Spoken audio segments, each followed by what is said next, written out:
gracias a Dami, gracias a toda la gente de Megamorfosis por la invitación. Me encanta ser parte de este tipo de eventos y sobre todo un poco contar mi experiencia. Ahora voy a presentarme muy rápidamente.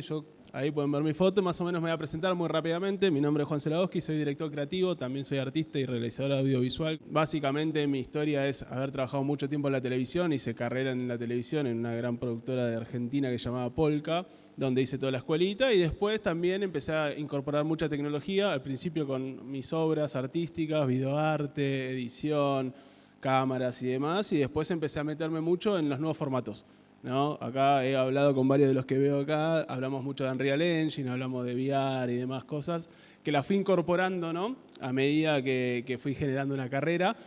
Muchos de esos trabajos, por suerte, y también vamos a hablar un poco de eso con la inteligencia artificial, de los modelos de negocio o de cómo podemos empezar a incorporar todas estas tecnologías, las empecé a incorporar con la publicidad, ¿no? Empezamos a trabajar mucho, trabajé muchos años en una agencia publicitaria tecnológica, como le llamábamos nosotros, que era BTL tradicional, pero que siempre le metíamos tecnología.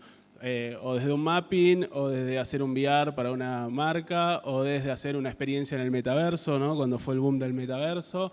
Y después, obviamente, llegamos a la inteligencia artificial, como muchos de los que trabajamos con tecnología. Allá por el 2021 más o menos arrancamos. Y la verdad que ahí se cambió un poco el paradigma de todo. Y eso lo vamos a hablar un poquito más adelante. Entonces, lo que vamos a hablar un poquito es contarles un caso puntual, porque a mí siempre que me gusta hablar de lo que hacemos, me gusta contar un caso puntual, como para que lo desmembremos desde todos los ángulos, ¿no? Entonces, un poco esta charla se llama La inteligencia artificial en el prime time, un nuevo estándar narrativo. Y vamos a ponernos en contexto. Esto sucedió, como decía Dami, en diciembre. Lo que hicimos nosotros fue una entrevista, que ahora les voy a mostrar cómo se hizo y vamos a desmembrar toda esa parte. Pero lo que pasaba en ese contexto es que en el 2024 la inteligencia artificial ya era algo común. Seguramente muchos de todos ustedes entenderían de la herramienta y demás y habrán visto en las redes sociales la cantidad de contenido que se empezaba a generar y demás cosas. Pero no había todavía modelos y formas de llegar a los grandes clientes o a las grandes empresas y que se interesaran sobre esta tecnología. Porque por un lado quedaba lejos, por otro lado los mediadores, agencias, productoras, creativos y demás, todavía estábamos descubriendo un poco cómo se hacía con esta herramienta. Entonces, la realidad es que estaba difícil empezar. Y aparte había mucha experimentación, ¿no? Hacer imágenes, qué pasaba con el video, que todavía no tenía una forma de llegar muy adecuada. Y sobre todo quedaba mucho en el epicentro de los desarrolladores, ¿no? Que seguramente todos los que están acá habrán escuchado mucho más de la inteligencia artificial al principio, o que generaba imágenes, o que ayuda a hacer procesos y demás cosas. Entonces, ese era un poco el contexto. Lo que nosotros hicimos, justamente, fue llevar la inteligencia artificial al living de todos los argentinos, en este caso, porque fue llevar la inteligencia artificial a un formato, y vamos a empezar a hablar un poco de formatos, que se considera muerto. Nosotros somos argentinos y somos como el país que ahora enumera el stream como el nuevo formato y demás, y esa es una gran puja que hay en Argentina con la televisión como, che, es un formato viejo, ¿no? Es un formato que ya está en desuso, que no va a existir más y demás. Una de las grandes cosas que le sucedía a la televisión en ese momento era que no innovaba. O sea, que no se la jugaba. Entonces, por eso empezaron a abundar canales de stream en YouTube y demás que empezaban a proponer cosas nuevas. Entonces, esta idea, que es esto que pueden ver acá, para los que no lo vieran, igual traje una partecita de la entrevista, fue, acá la ven a Susana Jiménez. Susana Jiménez, para los que no lo conozcan, es un personaje muy icónico de Argentina, que su programa de la noche es entrevistar gente, ¿no? Siempre entrevistó desde Luis Miguel, siempre cualquier famoso en los años dorados de la televisión, cualquier famoso americano o internacional que venía a Argentina por un recital tenía que tener una entrevista con Susana Jiménez. Al día de hoy lo sigue haciendo. Y el chiste que nosotros quisimos hacer era que pudiese tener una entrevista con ella misma, ¿no? Con un personaje icónico de ella, que es la Mari, que es una película que ella hizo que la catapultó a la fama, que es una película muy icónica, que su personaje la catapultó justamente y que cumplía 50 años, ¿no? Entonces empezamos a enlazar una de las primeras cosas que para mí, como ayer hablaba Miriam en su charla, de cuando la tecnología no tiene que estar por delante de solo uso tecnología, sino por atrás de un concepto, de una historia. Y acá la historia era, che, se cumplen 50 años de la película de la Mari. Susana va a ser posiblemente su última participación en la televisión. ¿Qué podemos hacer? Y la idea era, qué bueno sería revivir a la Mari, ¿no? Entonces, lo que nosotros, justamente lo que decía es, Telefe quería innovar Y nosotros sabíamos que ya empezaban a haber herramientas que nos permitirían llevar de una manera un poquito más interesante esta, vamos a decirle, resurrección del personaje a la vida real, ¿no? ¿Por qué? Porque yo, como les contaba hace un ratito, trabajaba mucho con 3D, había herramientas para poder decir, bueno, hacemos un CGI, hacemos un 3D, hacemos no sé, una truca de cámaras, ¿no? Y algún montón de cosas más, pero no llegaban a un estándar que estuviese bueno y que fuera impactante y que tuviera ese wow que esperamos hoy en día cuando vamos a ver algo. Estamos muy acostumbrados por películas de Marvel, de Disney y demás, a ver estos personajes que tienen como este Uncanny Valley, que dentro de todo te das cuenta que es 3D, no le terminás de creer y demás, y menos para formatos donde querían innovar, justamente no podíamos llevar eso. Pero nosotros ya sabíamos que con inteligencia artificial nos la podíamos rebuscar y podíamos llegar a un producto muy bueno. Nosotros lo que le llevamos a Telefe justamente fue la idea de, che, dejanos y acompañemos este proceso en el que ustedes no van a saber el resultado final, y esto vamos a hablar otro paso también de lo importante de este proyecto. Y déjanos y confíen en nosotros que esto se puede hacer y que quede muy bueno. ¿Qué es lo que se puede hacer? Que podemos usar inteligencia artificial para revivir a la Mari, ¿no? Entonces nosotros lo que decimos, y yo me voy corriendo un poquito para que vean, es que no hicimos un deepfake. Ahora vamos a ver y se los voy a explicar muy bien qué es para el que no lo conozca, pero es tecnología. Entonces nosotros empezamos a jugar justamente para convencer a Telefe de no volverlos locos con esto, sino volverlos locos con el concepto. Vamos a revivir a la Mari. Confía en nosotros que la Mari se va a sentar con Susana y que vamos a conseguir un resultado muy óptimo y un concepto, que es lo que vamos a ver ahora. Lo primero que sucedió es que al hacer este proyecto, explotó en las redes, explotó en todos lados, tuvimos un PR orgánico increíble. ¿Por qué?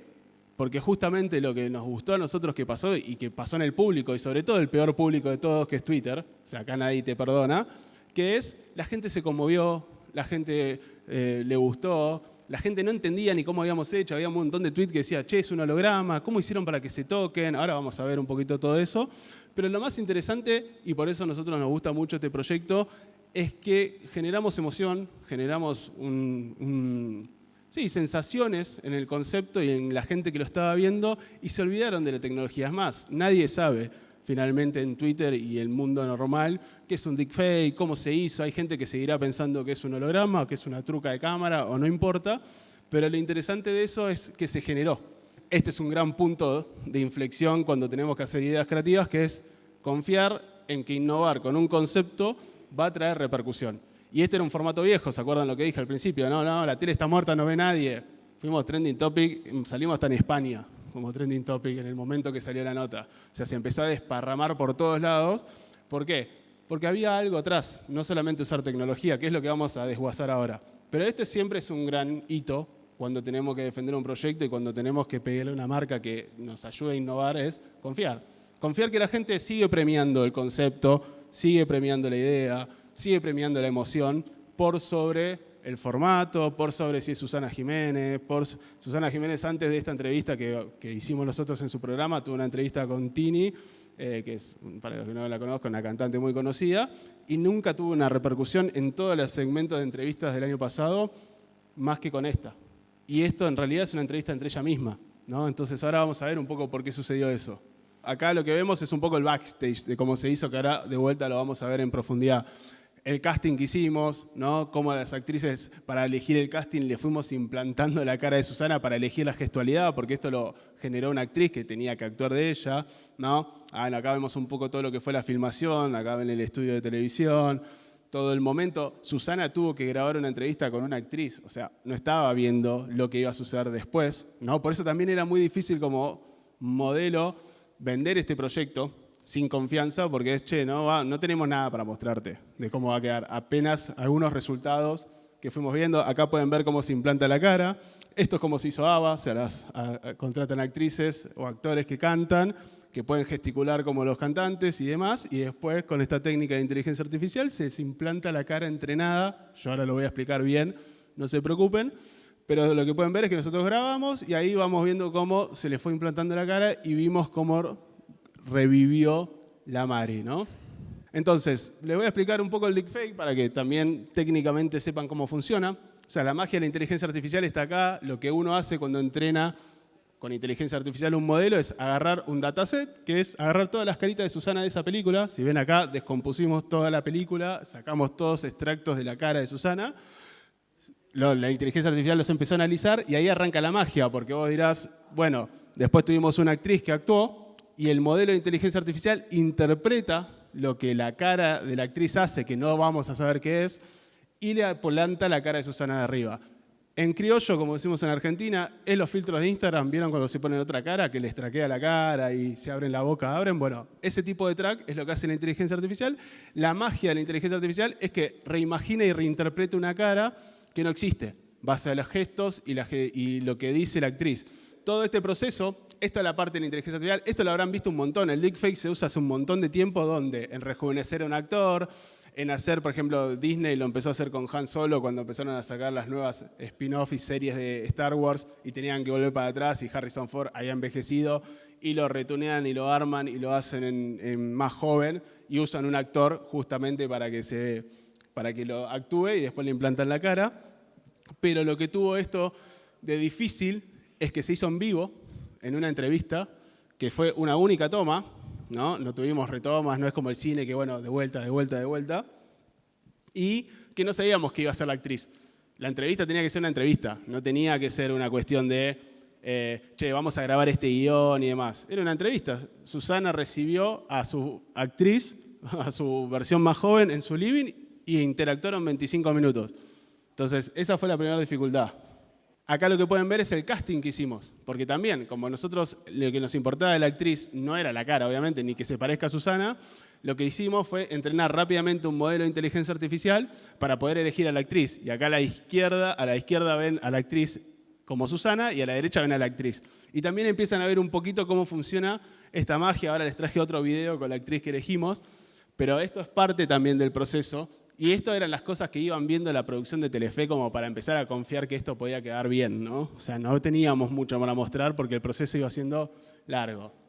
Acá lo que pueden ver es a la actriz y acá en tiempo real lo que sucede con inteligencia artificial, ¿no? Acá está Susana joven y ahí está la actriz, ¿no? Esta es la magia un poco que tiene el deepfake y esta es la magia un poco de lo que hicimos, ¿no? Y este es un primer boceto, o sea, es uno de los primeros entrenamientos. Después se fue mejorando el modelo para llegar a la entrevista final. Pero me gusta mucho mostrar esto porque ya empezamos a ver un poco en tiempo real la magia. Nunca ves esto. Tras la entrevista viste esta parte sola. Pero acá ves cómo la inteligencia artificial interpreta los gestos, la boca. Hay un montón de cosas de lo que saben 3D de acá que se estarán sorprendiendo con el lip sync, con un montón de cosas. Acá esto es inteligencia artificial, nada más. Sugar es una comedia musical que vas a hacer pero cuando seas más grande. Y decime, ¿te queda algún sueño por cumplir? No, yo ya no pido más nada, yo agradezco, no puedo pedir nada. ¿Y a quién extrañas todos los días? A mamá, a mi madre. Sí, lo que más extraño, un hombre ya no me interesa.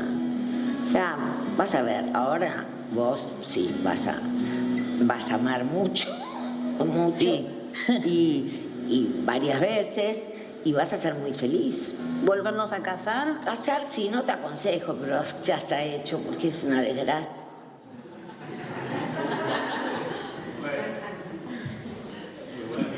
Bueno, eso es un poquito lo que era el video más importante que tenían que escuchar, porque era un poco lo que a mí me interesa de la tecnología por detrás del concepto, ¿no? Esto hubiera sido imposible si no teníamos esta herramienta para hacerlo, porque nunca Susana, como les decía, habló de la madre, jodió con sus divorcios, ni todo ese tema que le permitió hablar con una versión más joven de ella, ¿no? Y eso para mí es lo más importante, y eso es lo que hizo explotar esta idea. A nadie le interesó que lo hayamos hecho con inteligencia artificial, a nadie le interesó que esto sea un deepfake, y a nadie le interesó que finalmente la parte que a mí sí me interesaba, más desde mi laburo, que fue la primera entrevista que se hizo en un prime time y con esta tecnología, porque como les decía, el deepfake se usaba mucho para rejuvenecer actores, para el cine. Ahora hace poco salió una publicidad de gin donde lo ven tomando un gin a Snoop Dogg con, ¿cómo se llama? Frank Sinatra, digo, para ese tipo de cositas.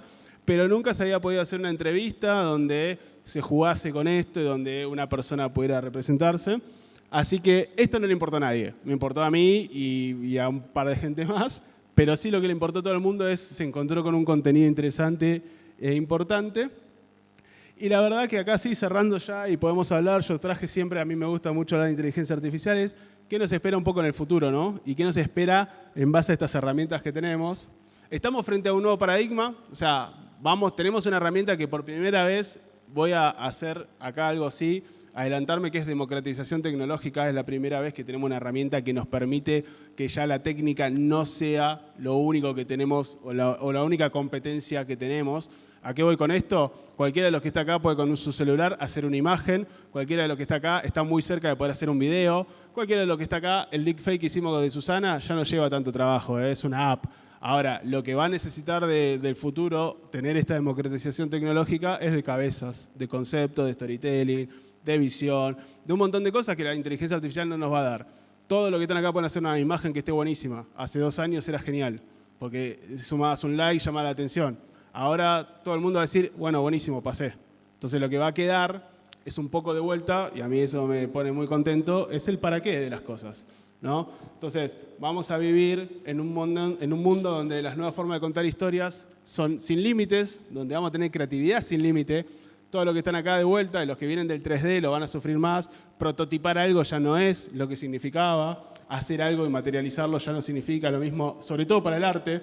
Yo, gracias a la inteligencia artificial, me volví a reconectar mucho con el hacer del arte, porque ahora, de ahora en más, aprovechando que está mi computadora, puedo tirar un video más y aprovecho este momento, me lo voy a tomar personal. Vamos, sí.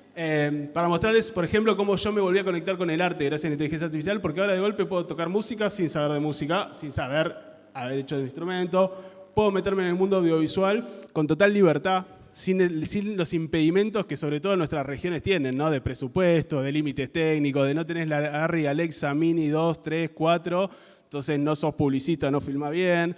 Digo, y todo eso se empieza a democratizar, y ahí ahora sí voy a ser desprolijo yo, perdonen, pero les voy a disparar un video, y si quieren podemos abrir las preguntas, Dami, y charlamos sobre eso. Esos conceptos pueden quedar ahí, y charlamos un poquito.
Eso que acaban de ver, les voy a contar un poco de solo contexto, es que cuando armamos Furor, la agencia, yo siempre como publicista, director audiovisual, todo, soñé con poder tener el día de la potestad de hacer el manifiesto de mi propia empresa como quisiese, y nunca podía, porque siempre tenía que presupuesto, que esto, que aquello.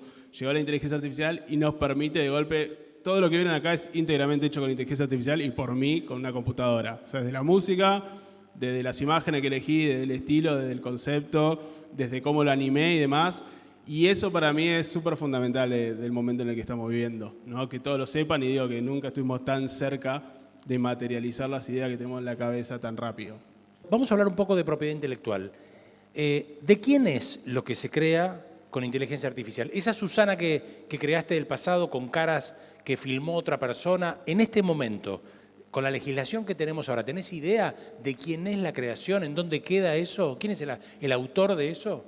Totalmente, sí. Sí, la realidad es que, a ver, con la legislación que tenemos hasta el día de hoy, todo lo que es propiedad intelectual y digamos, copyright, es de un humano. Empecemos por ahí porque no hay ningún país todavía que haya avalado que le podamos dar la propiedad intelectual ni los derechos de autor a una máquina. Entonces, esto lo hablo también no solamente por la cara de Susana. Esta imagen que ven acá, que es inteligencia artificial, por más que fue un prompt que yo tiré, astronauta con flores, qué sé yo, y toqué Enter, y por más que cualquier artista me diga, bueno, pero hay un montón de referencia acá, es mía. O sea, para cualquier país es mía porque soy yo el humano que tocó el enter y no hay manera todavía que una máquina. Con respecto, sí, hay límites con respecto, por ejemplo, a usar una persona. Digo, eso no me avala a que yo mañana entrene un modelo de Messi y haga un comercial de Messi. ¿Por qué? Porque Messi me va a venir a buscar por los derechos de imagen de él. O sea, lo de Susana no estuvo, lo único derecho que teníamos, y por eso se pudo hacer, son los de Susana. O sea, nosotros, gracias a la inteligencia artificial, revivimos a la Mari. Pero ¿de quiénes son los derechos de lo que hicimos nosotros? De Susana. Si Susana decía no había manera. Ese es el único. Me imagino que la resistencia que tenía Telefe como compañía de medios tradicionales a probar e innovar a partir de lo que fueron, o sea, las resistencias que encontraste al principio, los temores, las dudas, eran las mismas que tenía el mercado. ¿Eso te sirvió también para que otras empresas tradicionales se acerquen y bajen la guardia y se animen a probar? Sí, nos sirvió un montón, porque primero y principal, como toda industria, vieron los resultados, vieron el PR, vieron todo lo que repercutió en prensa y demás, y empezaron a darse cuenta que innovar, no solamente con este tipo de contenido, no solamente con hacer una entrevista imposible, que vinieron un montón de productoras y de canales a decir, bueno, sigamos haciendo entrevistas, y nosotros fue, no, pará. O sea, no es de vuelta, no es el chiste de que ahora encontraste un formato de deepfake de entrevistas. El chiste es de, che, animémonos a innovar, que cuando innovamos los resultados están. Y ahí empezamos a ver cosas que se pueden seguir haciendo creativamente y conceptualmente, eso nos encargamos con Furor, de cómo metemos tecnología para poder llevar a cabo ideas que eran imposibles antes. No sé, como filmar cosas que saldrían muy caras, hacer este tipo de cosas y demás. En el proceso de producción tradicional que ustedes hacen, cuando están filmando otra cosa, ¿utilizan en algunas escenas o en algunos momentos de pronto inteligencia artificial, no en la construcción completa, sino para resolver algún nudo de producción complejo? Sí, total. Es más, es en los lugares donde más se usa la inteligencia artificial, de vuelta a lo que decía hace un ratito. La gente que vende, o la gente, digo, colegas míos y todo el mundo que trabaja con inteligencia artificial, que dice, este prompt me generó esta publicidad, es mentira. Generalmente lo que hace mucho la inteligencia artificial en la producción y en el laburo más profesional es resolver partes. O achicar procesos, por ejemplo, elaboramos mucho haciendo animación 2D, que llevaría mucho tiempo, que ahora lo que hacemos es, el ilustrador dibuja los puntos clave, los frames clave, y después la inteligencia artificial entrena un modelo y te interpola todo lo que te está faltando. Entonces te ahorra de golpe algo que te hubiera llevado 2 meses de trabajo, ahora con inteligencia artificial te lleva 1 semana. Y después en situaciones imposibles, que decir, no sé, hace poco trabajamos en un comercial de mostaza, que ahora está al aire, donde hay un dron que baja un bucket de papas fritas en medio de una cancha de fútbol repleta de gente. Bueno, eso no mostaza ni nadie lo podría pagar. Y ahí se avala un poco decir, bueno, lo podemos resolver con inteligencia artificial y funciona. Ok. Cristóbal, tenías una pregunta. Quería hablar brevemente de la construcción de realidades. Orson Welles, ¿no es cierto?, con La Guerra de los Mundos, construye esta realidad que pone en una radio una ficción que creen que es real y produce un caos, y las personas se cuestionan hasta dónde, qué es la realidad o no y cómo la asumimos. Y quizás cambió también mucho de lo de las reglas, el romper ese límite, ¿no es cierto?, romper el límite de la radio. En el caso de lo que estamos viendo con la IA, básicamente que un grupo de argentinos logra hacer esta apuesta y que ya en un par de meses o años más, tú dices que va a ser cada vez más fácil que desde el sur, digamos, distintas personas puedan hacerlo. ¿Cómo eso, tu criterio, rompe la realidad en el punto de vista del uso o entendimiento de las redes sociales o de la TV o en general? ¿Cuál es la disrupción? Más allá de darle la facilidad al creador de levantar proyectos que antes eran inviables, que eran caros, en la realidad de propio del público, de cómo vamos a interpretar ahora esto, porque de algún modo cambian ciertas reglas, ¿no? Sí, total. Muy buena pregunta. Para mí la realidad ya está rota. O sea, mi pareja tiene una hija de 10 años, que está bien, soy culpable de eso, pero todo cree que es inteligencia artificial. Nada le sorprende. Y si te vas un poco más arriba, lo que yo decía al principio, esta imagen, vamos a jugar este juego que yo lo juego mucho en la charla. Si yo le mostrara esta imagen hace 2 años, muchos de los que están acá dirían, wow, ¿no? ¿Cómo hiciste? ¿Cuánto Photoshop metiste? ¿Cómo la retocaste? ¿Cómo llegaste? ¿Por qué? Porque técnicamente nos parecía imposible hacer. ¿Cuánto le sorprende hoy esta imagen? A nadie. Si la vemos en Instagram de cualquier persona que hoy, justamente la inteligencia artificial lo que hizo fue, las realidades ya no son imposibles. Ahora cualquier cosa que se te ocurra yo te la reproduzco y encima cae con mejor calidad. Entonces para mí la realidad está un poco rota, por eso decía al principio, lo que va a valorizarse mucho ahora es lo que esté atrás, los conceptos, la idea, el para qué. O sea, ya sé que puedes hacer imágenes re lindas. Ahora, ¿para qué es esto? O sea, ¿por qué esto tiene que estar en algún lado y no lo tuyo? ¿no? Y eso me encanta, porque de vuelta democratizó a nivel global la potestad de ideas. Es muy loco lo rápido que se masifican las herramientas, ¿no? O sea, hace nada vimos al Papa con la campera blanca. ¿Cuánto hace? Y rápidamente ya todos podemos utilizar esa herramienta, ¿no? Total, y se va achicando mucho la brecha de la calidad, sobre todo al principio. Por ejemplo, lo de Susana de vuelta es local, era instalar programas, hacer un montón. Ahora cualquier app online, la habrán visto seguramente, pones tu cara, tu foto y le pedís que te anime hablando y lo ves en el celular y tiene muy buena calidad. Entonces se está así, haciendo muy rápido ese avance. Nosotros somos creadores, todos los que estamos acá, pero el mundo de nuestro negocio son los consumidores, son los espectadores. Y tenemos espectadores que se están acostumbrando todo el tiempo a esto. Entonces, ayer le hicieron una pregunta a Dami de el wow, ¿no? El momento que te sorprenden las cosas. En nuestro mundo 2D, 3D y todo, era la técnica. Wow, filmaste esto. Wow, tenés un DF re bueno. Wow, hiciste un VR que... El wow ya se empieza a achicar porque ya todo el tiempo estamos con contenido. Entonces, el desafío es para mí de vuelta, sí, el storytelling, es por qué hace las cosas, revalorizar eso. Pero eso nos iguala a todos. Eso es lo que más me gusta a mí que pase. Una buena idea, esta se la voy a robar a Pergolini, pero una buena idea, Pergolini, para los que no conozcan, un conductor televisivo muy innovador de Argentina, tiene una frase muy actual que es: una idea buena ahora te salva, 2 ideas te catapultan a la estratosfera, digamos. ¿Cómo hacemos, aparte de la idea, de decir que esa idea tenga una visualidad que no venga con el prompt que te agarra todo lo que hay en la red, digamos, que suele ser más imagen retail, ¿no? Por lo tanto, siempre tenéis como una estética más plástica, más televisiva o más publicitaria.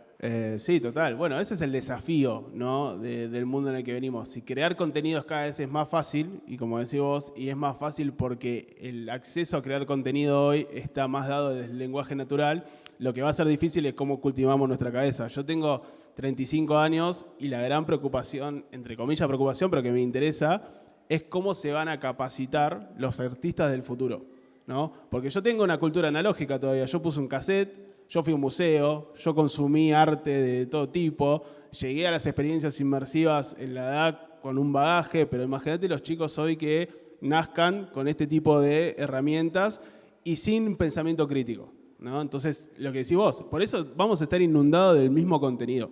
Ese es el desafío que vamos a tener ahora. Vamos a estar inundados de lo mismo, o sea, de tecnicismo, de lo que te da la inteligencia artificial, de cómo piensa la inteligencia artificial, de este tipo de imágenes, que son el estilo de inteligencia artificial per se, y el desafío va a estar en nosotros poder alimentar a estas herramientas con nuestra cabeza, con nuestro pensamiento crítico, y ahí se van a diferenciar. Pero eso pasó en el mundo del arte siempre, o sea, siempre. Por eso vemos a Da Vinci y no vemos a todos los que estaban coledáneos a él en un montón de cosas, porque él se destacó por algo. Hola, ¿qué tal? A mí me pasa que mi mamá, mi papá, mis abuelos no logran distinguir ya qué es real, qué es inteligencia artificial, en imágenes sobre todo. Me pregunto si se habla de algún límite ético del cual se hable. ¿Se habla de eso? ¿Algún límite? Sí, obviamente se habla. Obviamente todo esto está manejado por empresas que muchas no les interesa hablar de estos límites, les interesa más innovar y llegar a otros puntos. Hay muchas empresas que, por ejemplo, están empezando a pensar, como me preguntaba Damián, che, ¿de quién es? Está bien, no tiene derecho de autor esto, pero esto se entrenó con cosas que sí tenían derecho de autor. No, porque yo uso la inteligencia artificial, por ejemplo, ChatGPT, por nombrar una muy conocida, se entrenó con toda la información que hay en Internet, de dominio público, entre comillas, y hay gente que habrá escrito libros. Hoy me puede escribir la inteligencia artificial algo parecido a Bukowski, si le pido.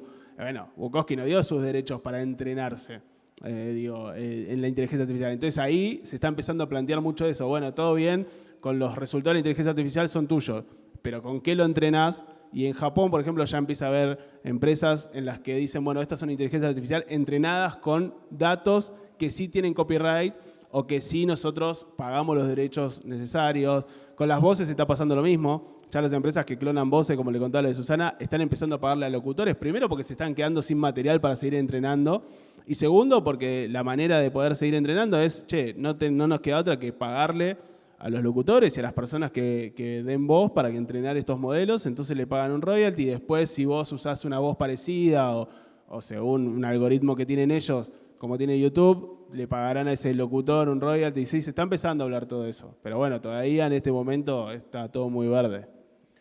Y está verde porque como en las generales de la ley de la tecnología, como veníamos hablando, primero suceden las cosas y la legislación va muy atrás a ver qué pasa. Y cuando llega la legislación ya nos quemó el cerebro, ya todos estamos adictos al celular. O sea, hay un tema y todo lo que es el análisis viene mucho después porque en general está más vinculado con las reglas del mercado que con otras reglas. Juan, para cerrar, pensemos juntos, para pensar con los colegas, ¿cuáles son los lugares donde evidentemente hay posibilidades de desarrollar negocios con inteligencia artificial para productoras audiovisuales? Por ejemplo, hoy hablábamos vos y yo que cuando una gran compañía quiere invertir $500.000 en un comercial que tiene que hacer, primero ahora te pide un teaser hecho con inteligencia artificial para verlo. Entonces, rápidamente, con $3.000, $2.000, $5.000, hace un prototipo con inteligencia artificial y lo prueba, ¿no? Y eso hay muchos tipos independientes que están laburando ahí. Sí, por ejemplo, eso sí, los storyboard y todo lo que antes requería, por ejemplo, llegar a hacer comerciales o películas mismo para proyectos que eran carísimas y se gastaba mucho dinero y se tardaba mucho tiempo y se están empezando a resolver con inteligencia artificial y que nos permite no solamente ahorrarnos todo ese dinero, sino también llegar mucho más cerca a que el cliente lo termine comprando. Después, para mí, en procesos, hoy en día, por ejemplo, animación. Muchos de los que están acá, he escuchado proyectos y están metidos en proyectos de animación. Bueno, los procesos de animación tradicional que teníamos antes, que hacía muy difícil que desde acá pudiéramos laburarlos, hoy con la inteligencia artificial se están acelerando y alguien que esté acá puede aprovecharse de esto para decir, che, puedo hacer una serie animada hoy de 2D, presentarla, y encima hasta hacer un capítulo y no tener que contratar un equipo gigante, ni tener que armar una presentación nada más, sino ya llegar con un piloto. Lo que pasa es que también muy rápido se empieza a encontrar competencia masiva, ¿no? O sea, rápidamente, como decías vos, esto que hice con Susana, ya hoy lo haces con el celular, es muy dinámico también, debe ser bastante agobiante en ese punto, ¿no? No Sí. podés pararte un minuto porque te pasa por arriba la ola o hay miles que están compitiendo con vos. Sí, eso pasa. Por eso para mí lo que tiene la inteligencia artificial interesante es la materialización de nuestras propias ideas y de los propios proyectos que tenemos y de llevarlos a la práctica. Yo trabajo mucho con empresas y con agencias que se están metiendo y lo primero que digo es, tenemos una herramienta que nos ayuda a crear. Y mucho del impedimento como creativos y como productores y como los que queremos hacer proyectos es no teníamos la facilidad de crear y materializar las cosas. Entonces, yo, por ejemplo, de inteligencia artificial, para empezar a hablar en dónde me cambió la vida, es en las presentaciones de proyectos. O sea, antes yo hacía render, tenía que pagarle un estudio de render para mostrar, para después pitchear, para después llegar. Yo ya ahí iba perdiendo $3.000 antes de presentar un proyecto. Y por ahí se me caían un montón de posibilidades de presentar proyectos. Digo, che, ya presenté a este, no tengo para ir a este. Bueno, ahora con la inteligencia artificial ya eso es costo cero. O sea, las armamos con imágenes y todo y tenés una presentación. Como dice Damián, ya el video se está metiendo a lugares donde hacer un recorrido, donde poder presentar un teaser. Es más, vi un proyecto que tiene un teaser hecho con inteligencia artificial que está muy bueno. Digo, ya te permite, de vuelta, ir mucho más sólido a esa búsqueda. Y después, sobre todo, sí, frenar un poco también de no quedarse en el FOMO de las herramientas que van a seguir actualizándose todo el tiempo y hacer. A mí me encuentro mucho con la gente que tiene mucha parálisis de exceso, ¿viste? Como que no hago porque no, salió este nuevo modelo de video, no, yo tenía este proyecto. Háganlo primero y de última que quede viejo, rápido. Lo de Susana quedó viejo rápido, o sea, queda viejo rápido. Yo la veo en la entrevista hoy y digo, para ese momento estaba buena, hoy tiene mejor calidad una app. Pero te sirvió y fue un despegue total. Exacto, y lo hicimos y generó un montón de cosas y eso nos está permitiendo hoy sentarnos en la mesa a hablar de otras cosas. Yo ya no hago más deepfake, o sea, Furor no hace más deepfake, no hace ese tipo de proyectos. Lo que hace ahora es sentarme en la mesa a hablar con empresas o productoras para decir, che, como innovamos acá, la innovación sigue funcionando, la innovación sigue vendiendo, la gente está abierta a las historias y a querer seguir sorprendiéndose. Bueno, veamos qué es lo que podemos ir haciendo ahora con estas nuevas herramientas para futuros proyectos. Un aplauso para Juan. Gracias, Juan. Excelente.